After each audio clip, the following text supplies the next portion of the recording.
Hey, hey. Wakey, wakey, eggs and bakey, nigga. Let's get this fucking money. To a yes, sir, we outside doing things, and to a yes, sir, we outside doing things. It's me, motherfucking OT, and guess what, bro? I'm back with another video, another deep video where you have to think, you have to understand, you have to really process things before you watch things. You feel me? How to solve yourself for millions. Understanding the buyer. The saying, I can sell water to a fish. This is true, but how long until the fish does not want the water and feels tricked when walking away? It works for the moment, but not when you are trying to touch millions. This isn't a guide on how to sell bullshit and run off with the money. No. This will only create resentment and distrust when negotiating or attempting to build a solid relationship with buyers. Trust and consistency is how you get people coming back for the experience of you. The first part of having people come back for more is knowing what they need and becoming that. Knowing who you are selling to can help you to conjure up and gather thoughts on what strengths you have that can fulfill their needs. I would like to state and clarify, when I say to become the need, I mean that you must be the puzzle piece they need, or show them they are missing the puzzle piece of you. I'm sure that you can mention and list objects that you constantly buy that you know you do not necessarily need or can live without. That is the power of influence, the power of positioning and perception. It's understanding the buyer, it's understanding who you are selling to. If I had to take an example of Louis Vuitton understand that they're not so much selling to millionaires, they're selling to people that want to seem like millionaires, people that think of image. If I had to say, Louis Vuitton knows that people think and worry about perception, imagery, and outside opinions of others. So they take advantage of that need, they take advantage of that, of people not wanting to be demonized. So they put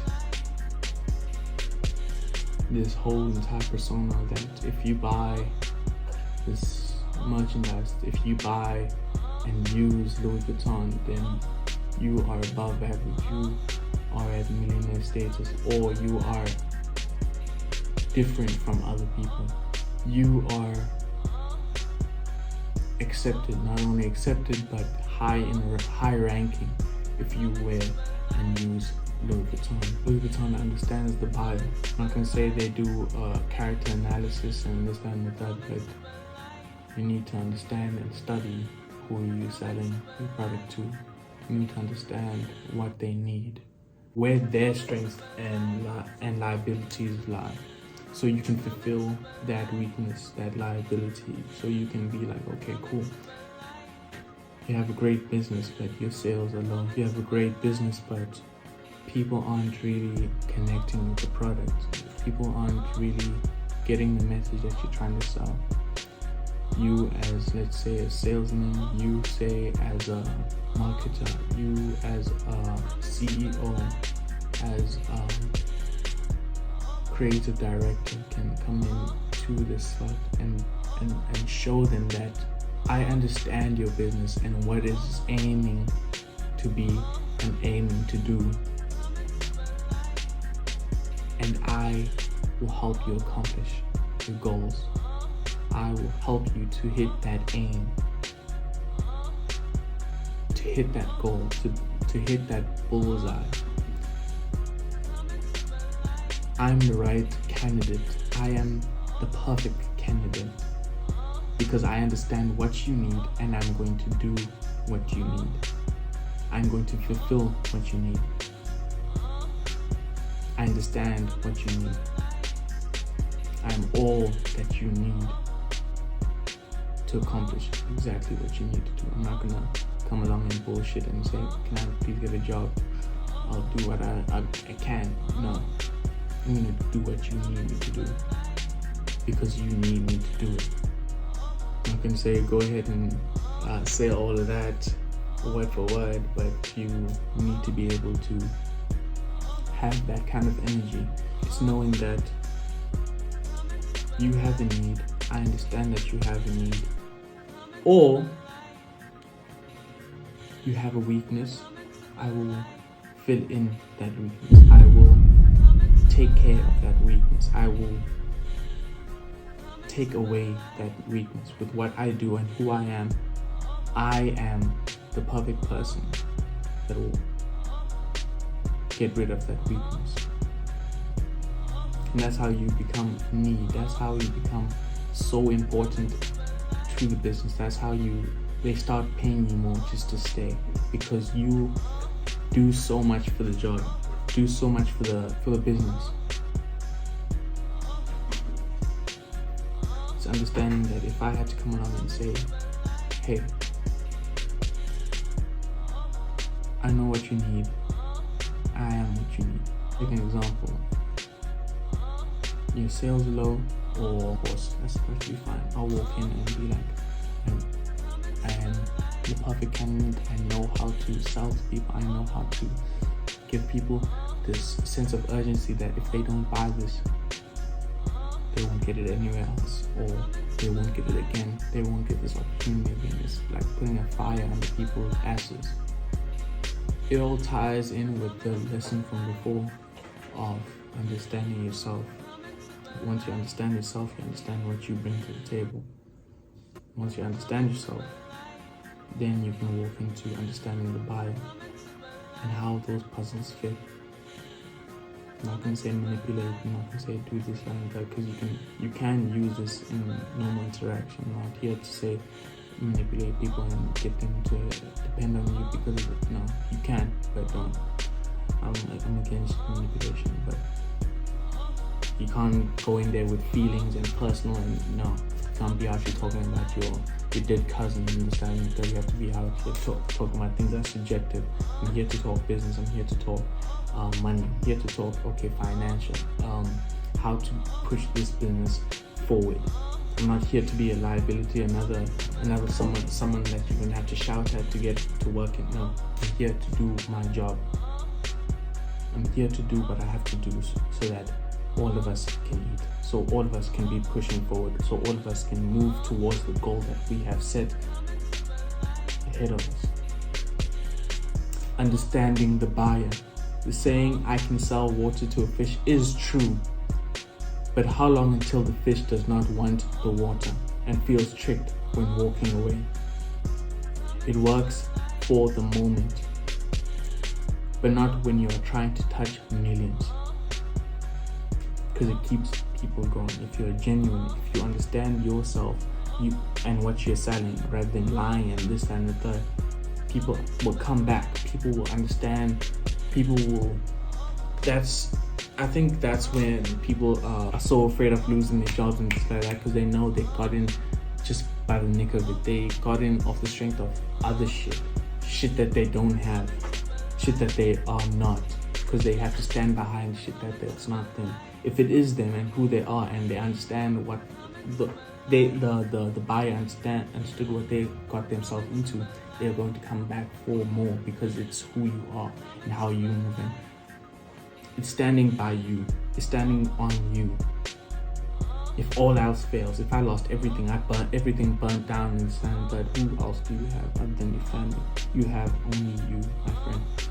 This isn't the guide on how to sell bullshit and run off with the money, scamming. This will only create resentment and distrust when negotiating or attempting to build a solid relationship with buyers.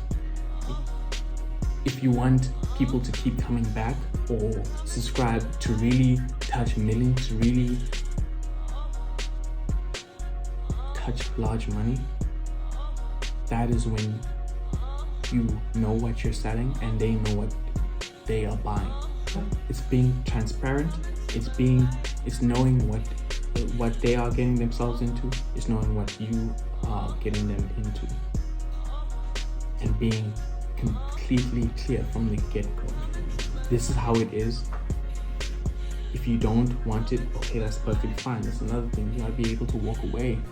You gotta be able to be like, okay, cool. But I'm getting ahead of myself. That's part 3. But trust and consistency is how you get people coming back for the experience of you. The experience of you is another thing. Oh my God, there's so much, bro. The first part of having people come back for more is knowing what they need and becoming that. I'm not saying become a chameleon, but understand that you are a puzzle piece. Understand that there are multiple puzzles with this puzzle piece, but understanding the shape of this puzzle piece and how it fits in these certain puzzles is how you become so that puzzle becomes so reliant on this puzzle piece. If that analogy is too much for you, oh damn, that's your bad. Knowing who you are selling to can help you to conjure up and gather thoughts on what strengths you have that can fulfill their needs. I would like to state and clarify, when I say to become the need, I mean that you must be the puzzle piece they need, or show them that they are missing that puzzle piece of you. Show them that, hey, I see you lacking here. I see your sales are a bit low. Oh, I see your marketing isn't on point, or isn't doing what you need it to do, or your product isn't up to par. Here's what I can do to enhance this product. Here's what I can do to sell this product. Here's what I can do to market this product. Here's what I can do to push the business forward or move it the way you intended to. Because you still have to take in precaution when you're working for someone else. They have a plan, they have a goal. You have to understand this goal. You have to merge with this goal and move this goal closer to where you are now. I'm sure that you can mention and list objects and things that you constantly buy that you know you do not necessarily need or you can live without it. That is the power of influence, the power of positioning and perception. That goes on to my next point. Stay tuned for part 2. I'm not gonna say too much. People, you hope you enjoyed the video. If you didn't, alright, cool. If you did, alright, cool. I appreciate you guys. Thanks for liking, viewing, commenting, subscribing, doing everything, bro.